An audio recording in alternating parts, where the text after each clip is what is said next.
السلام عليكم كلنتي وعن أو نكسن داوديال هالكني و 5 TV aniguna waxaan ahay Cali Sheekh Ibrahim ku soo dhawaada qodobada warka kuwada ugu door karoon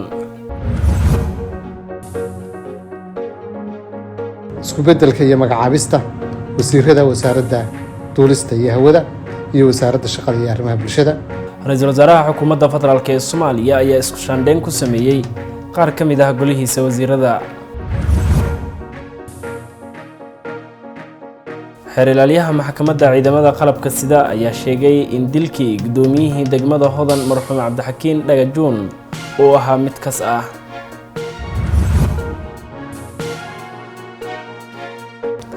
akhbaraadka caalamkana waxaad ku daawan doontaan ra'iisul wasaaraha dalka UK oo aan ka qayb gali doonin aaska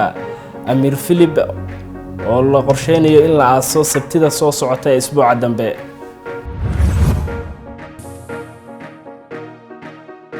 وهجاك داوديال كواسي وحي هايين قار كميدا قضبادا وركا كوودا ugu door karoona haatan ku soo dhawaada qodobadaas iyo kuwa kale oo faahfaahsan